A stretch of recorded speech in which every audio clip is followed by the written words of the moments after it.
Subscribe करें मेरा channel online CS master और बेल आइकॉन पर क्लिक करें ताकि मेरे लेटेस्ट वीडियोस के नोटिफिकेशंस आपको मिलते रहें।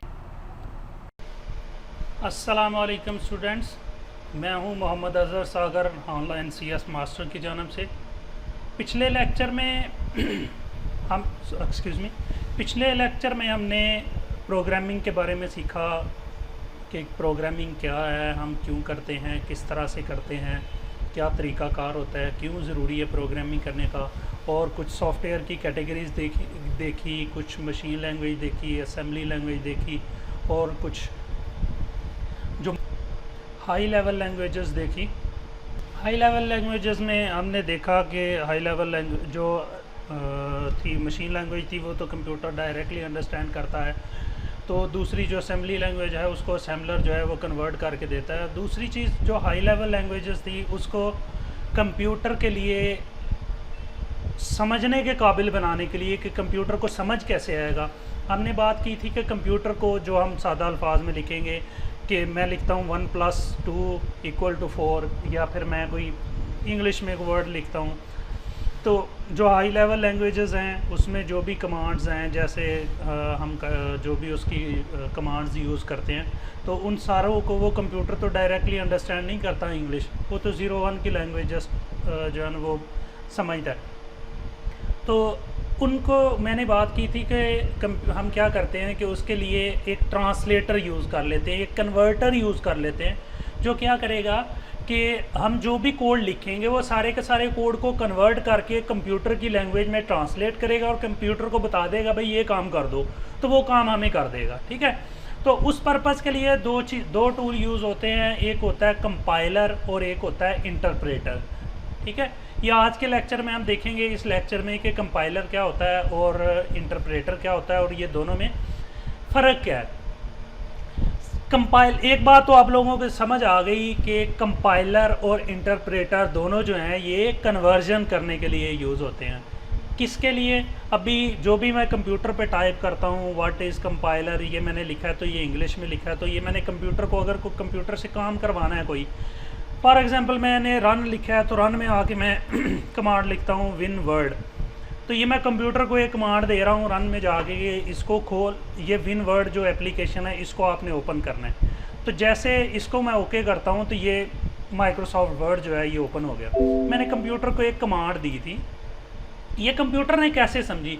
इसके पीछे एक कंपाइलर या इंटरप्रेटर होगा जो इसको समझेगा, तो वो कंप्यूटर को जाके बताएगा कि ये वाला जो है ना ये काम करना है। ये मैं एक एग्जांपल दे रहा हूँ, ठीक है, इसको बस एक एग्जांपल समझना है कि जो भी हम कोड एक्चुअली लिखते हैं मशीन के लिए, जो भी हम कोड लिखते हैं वो कंप्यूटर को समझ नहीं आते, तो उसको समझाने के लिए जो हम टूल यूज़ करते हैं उनको हम कहते हैं कंपाइलर और इंटरप्टर।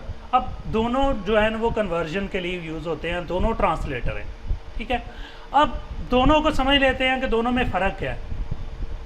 पहले हम देखते हैं इंटरप्रेटर को। इंटरप्रेटर क्या होता है कि जो भी हमने कोड लिखा होता है, सीक्वेंस ऑफ लाइन कोड लिखी, तो वो सारी की सारी लाइंस हम लिखते गए।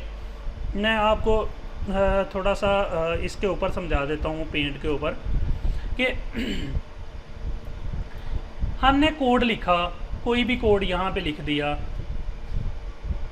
ऐड रख दिया इसमें 3, ठीक हो गया, वट जो भी हम, ये मैंने एक कोड लिख दिया सिंपल के ऐड एक वेरिएबल है तो उसमें 3 डाला।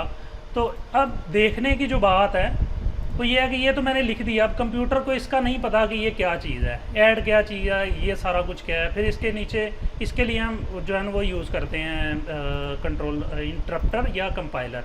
अब दोनों का फ़र्क हम देखेंगे।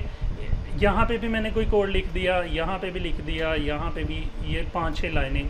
जब हम प्रोग्रामिंग करेंगे तो ये लंबी लाइनें बन जाएंगी, काफ़ी लंबी फाइल्स बन जाएंगी। ये सारे का सारा कोड हो गया। अब जो इंटरप्टर है वो क्या करेगा कि वो 1 बाय 1 लाइन को रीड करेगा। मसलन वो इस लाइन को रीड करेगा, फिर क्या करेगा, इस लाइन को रीड करेगा। अगर इसमें कोई मिस्टेक है तो वो यहीं पे रुक जाएगा और यहाँ पे वो बताएगा कि यहाँ पे मिस्टेक है, आगे नहीं चलेगा। ठीक है, इस लाइन से आगे नहीं चलेगा। फिर इसको अगर तो ये भी ठीक है तो नेक्स्ट लाइन पे आ जाएगा, फिर इस लाइन पे आ जाएगा। अगर यहाँ पे एरर है तो यहाँ पे फिर रुक जाएगा, बताएगा कि यहाँ पे एरर है, उससे आगे एग्जीक्यूट कोड नहीं होगा, उसके आगे वो ट्रांसलेट नहीं करेगा। ठीक है, इस लाइन इसी तरह वो सो नीचे जितनी भी लाइन होंगी वो सारी की सारी करता जाएगा। ये क्या ये कौन काम करेगा? इंटरप्रेटर जो है ये सारे के सारे काम करेगा कि उसको ट्रांसलेट करेगा लाइन बाय लाइन। ठीक है, अब एक हिसाब से तो ये इसका बहुत अच्छा फ़ायदा है कि जोन सी लाइन होगी वहीं पे जाकर रुक जाएगा। ठीक है, इंटरप्रेटर इस तरह से काम करता है। अब इसका एक बैकफॉल ये है, जो इसका डिसएडवांटेज कह लें आप, वो ये है कि जैसे ही ये तो बहुत ज़्यादा लाइंस हैं, तो इस तरह तो हमारा बहुत ज़्यादा टाइम वेस्ट होगा कि इसमें कितनी लाइंस हैं, ये एक एक लाइन को इसको कंपाइल करते हुए ये बहुत ज़्यादा टाइम ले लेगा। मतलब है कि इसको कोड को रीड पढ़ते हुए ही बहुत ज़्यादा टाइम ले लेगा, हर लाइन को उसने पढ़ना है फिर चलना है। इसके बरक्स क्या होता है कि जो हमारा कंपाइलर है, कंपाइलर जितने का जितना कोड लिखा होगा, जितनी मर्जी लाइन का हमारा कोड होगा, वो सारे को फौरी तौर पे रीड करके एग्जीक्यूट करके जिस लाइन पे एरर होगा वो हमें बता देगा। ठीक है, वो सारे कोड को पहले रीड करेगा फिर कंपाइल करेगा।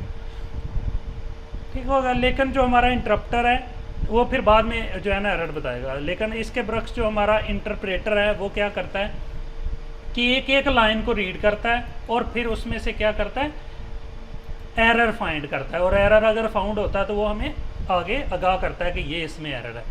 ये एक्चुअली दोनों में फ़र्क है, दोनों के अपने अपने फ़ायदे और नुकसान हैं। दोनों मैंने पिछले लेक्चर में एक्चुअली आप लोगों को ये बताया था, और मैंने कहा भी था कि इसका थोड़ा सा मैं आप लोगों को ब्रीफ कर दूंगा कि ये दोनों में फ़र्क है।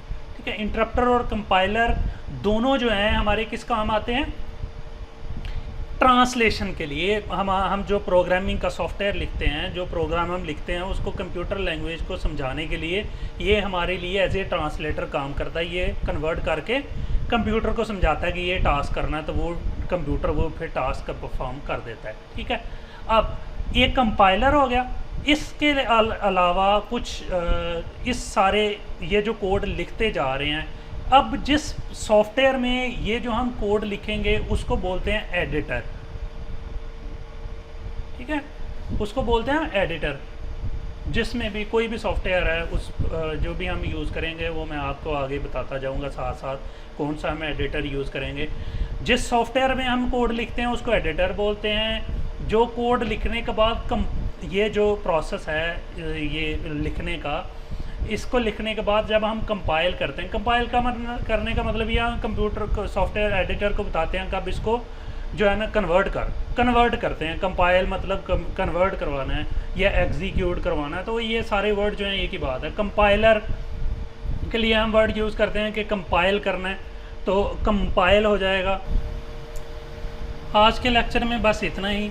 लेक्चर को अच्छे तरीके से समझें और करने के बाद अगर कोई चीज़ समझ ना आए तो वो मुझे बताएं। मैं कोशिश करता हूँ आज ही दूसरा लेक्चर भी रिकॉर्ड करके अपलोड करता हूँ ताकि आप लोग ज़्यादा से ज़्यादा मुस्तफ़ीद हासिल करें। जिन लोगों ने अभी तक मेरा चैनल सब्सक्राइब नहीं किया, मेरा चैनल सब्सक्राइब करें ताकि मेरे आने वाली वीडियोज़ जो हैं उसके वो आपको मिलते रहें, और साथ बेल आइकॉन पर ज़रूर क्लिक करें ताकि जो नए अपलोड होने वाली वीडियोज़ हैं उसके नोटिफिकेशन आपको ईमेल के ज़रिए जो है ना वो मिलते रहें।